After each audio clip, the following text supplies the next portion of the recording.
Mbote na balandi nyonso bamesana kolanda mwana mobali oyo apakolaka mafuta ya mbila, le coordonnateur provincial de la résistance Tchangu, mwana mboka Fude Fayulu. Vraiment bande konanga na koloba na biso eloko moko na bandelaka yango mikolo nyonso. Et puis netando ekebi pa imanso na lekaka. Natalisaka bayiba kongomani ete mboka yali na yikiki. Mboka yali na yikiki pona nini? Yali na yikiki pamba te parce que ndeko Tshilombo Antoine Félix oyo alaki mwana moko ya kono tata Etienne Tshisekedi wa Mulumba. Tolaka na tata na ye na komba. Tobundelaka démocratie état de droit. Tobundelaka défense ya ko défendre intégrité territoriale ya mboka na biso. Tolobaka na ba Congolais te le peuple d'abord. Mais lelo na koloba na ba Congolais mwana oyo ali au sommet na mboka oyo ali libabe pona biso bayi ba Congolais abomi mboka ata lipapa ya la gomme oyo ya pembe sila ka bongo tendeko ba Congolais basili mikolo manso bako kufa nzala maya alite kura alite banzela atikala kosala ata nzela moko te ata entreprise moko te atumba kwa zolo ata ya likasu Tshilombo asaleli biso awa alite na koloba na ba Congolais manso bayokaka nga balandaka ngai na bokebi ete tolobaka yango tobandelaka yango na politique. Nous ne sommes pas les ennemis mais nous sommes les adversaires politiques. En tant que les adversaires politiques toko dénoncer mabe toko belela ndoki soki tomoni ye toko belela moyibi soki tomoni ye pamba te ndeko Félix Tshilombo o alaki moko na lisanga na biso libanda ya mboka lorsque tokene ko élire moto tobengi candidat commun ya opposition, le commandant du peuple. Mais ça n'inga passe bande kona lo bayango na mokolo ya dimanche le 13 pamba te biso banso ba Congolais to tchaki makutu na biso koyoka to kolanda ndeko Félix lolenge kana ali ko accuser Rwanda, lolenge kana alaki ko accuser Uganda et puis Burundi. Abete bango ne ba koboma biso, bango ne ba kosisa biso. Mais na mokolo ya dimanche na moni ndeko Tshilombo Félix ayambi ba responsable ya force terrestre ya Uganda awa na Congo na Kinshasa précisément na maloba na ya lobi c'était une réunion ou une rencontre ya coopération militaire bipai na alaki na kamwe na wabi ndeko Tshilombo kilo lelo azali na Kabila sengedi ba Congolais balanda ngai malamu. Mais c'est Félix jusque-là azali toujours na Kabila Hippolyte Kaname bakabwani te. Comment fait-il un pays agressé au bali ko agresser biso oto ali ko belela bandoki ya Congo mindeko Tshilombo a se permettre koyamba bandeko na Kisasa alobi ete une rencontre la coopération militaire. C'est grave ce qui se passe dans notre pays. Ba Congolais bolananga malam. Deuxième chose, tomoni Macron tango ako cité ba mboka oyo bitumbe ali Macron atikala kotanga Congo te mendeko Tshilombo Antoine Félix auti kotinda délégation na mokolo ya lobi bakende kosala ba travaux pour que Congo ba pesiye charge responsabilité makambo ya droit de l'homme. Congo ba pesiye responsabilité makambo ya droit de l'homme.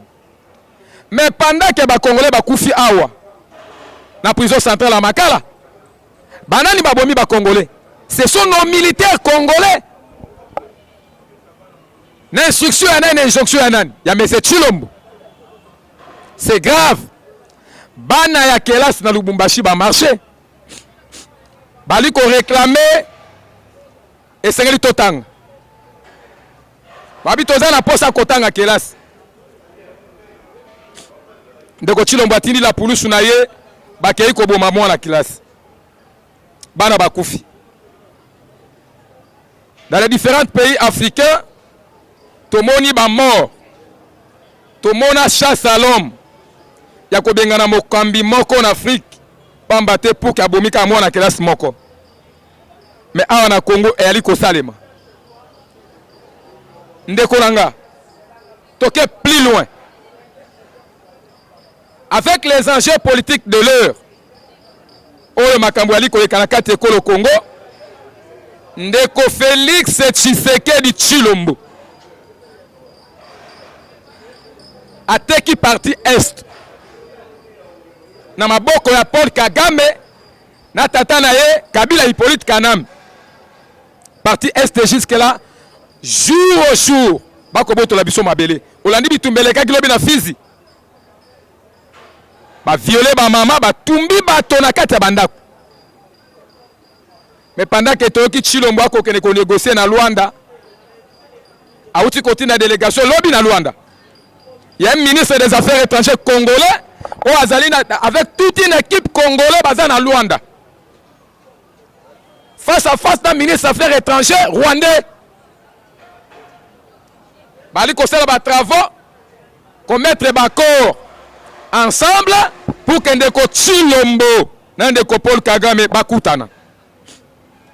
Lorsque les Congolais bazali kosenga cohésion nationale, unité nationale, tokene na dialogue to solo la. Totala yiki ki okoleka na kati ya mboka na ba plan nyonso. Félix Aboyi. IDPS akolinga te, IDPS maele na ezali akobongo la constitution. Mobeko likunzi o bakoko batikela biso na mabela bavuzi. To seki ida pasa tolobi na ye toyebisaka ndeko Kabila ete soko simbi constitution okomona bolumbu na biso na balabala. Ndeko Augustin Kabuya na ndeko Félix babosani yango na koloba na yo ya solo balobi ete sengeli ba réviser constitution, révision constitutionnelle kotoyo bali koloba mosusu sengeli to changer constitution. Maintenant, les Congolais bali na trouble. Ou soit, on révise la Constitution, parce que la révision constitutionnelle, ezali à kokomama même na bukuli kozi. On va revoir ou réviser quelques articles constitutionnels. Wana mobeko ezali ko prévoir. Mais qu'on changer constitution. Qu'on changer constitution. Même qu'on révise yango. Lisez l'article 219 de la Constitution. Ezolobanin. Mboke ali état de siège. Mboke ali état de guerre. Toi ali état d'urgence. Kaka article hollandais ali kokepisa ndeko Tshilombo. Yango moni problème na kati ya plénière. Na kati ya plénière ya samedi. Kamera kolia mbebo. Aboyi. Tokoki kolongo l'état de siège te. Na kifu na mopansi nga ba kobomba ba Congolais. Bachende Kokabuya comme c'est lui le responsable de la commission sécuritaire. Il représente l'IDPS au Parlement. À côté à pression, balongola état de siège pour que bas soit comme aucun à réviser la constitution. Koude na bango bazali ko viser wa pindeko. Bali ko viser na article verrouillé. C'est l'article 220 de la constitution.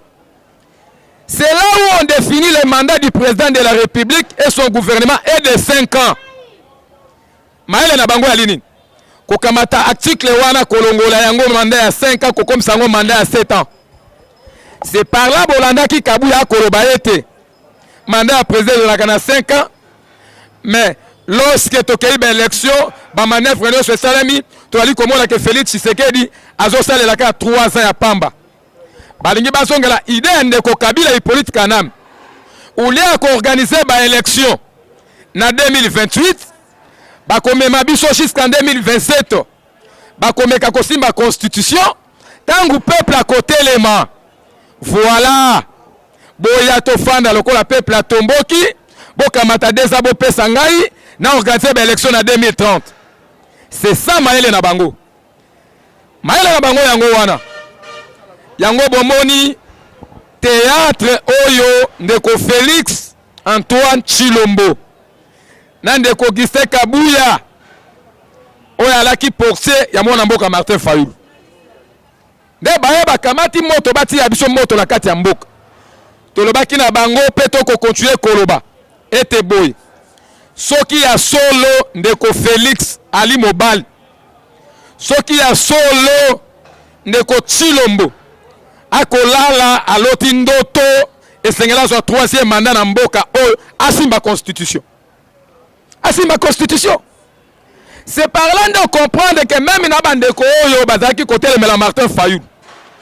Fayulu abengisi cohésion nationale.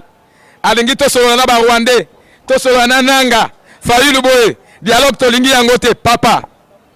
Histoire ya mboka ezongaka toujours. Lorsque Kabila ayaki na pouvoir, Kabila Hippolyte Kanam. Avant to ken 1+4. 1+4 pourquoi to sala ki yango? Kabila benga banane.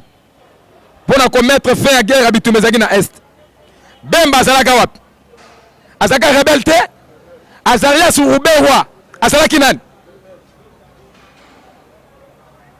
Delis Sanga azalaka nani? Bandeko wana tu babita kuira ba mende ba kamere oyo. Bazalaka ba rebelle. Bazalaka ba rebelle. Mais bazalaka ba congolais. Malgré Ruberwa azalaki congolais te. Mais c'est Kabila créé qui même n'a pas poste oyo ezali ko correspondre même pas à la constitution en Mboka. Pourquoi basala ki yango? Aujourd'hui, Félix a commis kobo ya dialogue nananga, moto a nommé qui est président. C'était qui? C'était Nanga. Moto a nommé qui est président, c'était Nanga. Nini oyo esali Nanga kene kozwa manduki contre Félix? Tribalisme. A tribaliser l'institution. Odelo comme oyibi soki boyibi yango na ndoki. Bokaboli. Ndoki akolia par na ye, yo po kolia par na yo. Soko yo moyibi obite. Ndoki fona botole biloko na pesa ki. Yango komisi nanga liboma. C'est ça. Après ko pesa ba carré minier. Lelo yindeli bango. Tshilombo komi kolela côté nyoso akokende Kagame. Kagame. Mais Kagame wana kaka soka bengi Tshilombo azali kokende. Akoya na Congo azali kokosa ba Congolais. Ndire ba Congolais ba libana na ye. Mboka ya Congo ezali ya ndeko Tshilombo te. Mboka ya Congo ezali ya Ida Pasa te. Ezali ya ba koko na biso. C'est pour cela tolobi na bango clair. La résistance est prête ya kokende na combat. Et puis tolobi yango to bandeli mandat ya Tshilombo esili. Point barre. Bakita bamata balata pampex balamba nguba ya musaka to pondu ya musaka tokoyate mais soki bosimbi constitution pa na yoki na prison ya ane bakomi kolala bana mibali na sima bauti kolala shakindala yango tolobaki na bango ngai fu de fona lobaki boy soki Tshilombo alinga mona filme ya Taishi na kati ya Kinshasa asimba constitution biso ba Congolais tokoyaka bala la biso no sombibali na yebite mutango kola la biso nyo sona soka zaka robo tokeika na ane basalika nde basalaki shakindala poto ndima bango ke bango nde bazali bamelaka mabende to bamelaka moto ndeko nanga soki omoni to ali na ba réserve c'est parce que tozana matanga c'est parce que nanda kuna biso ebembezana on a se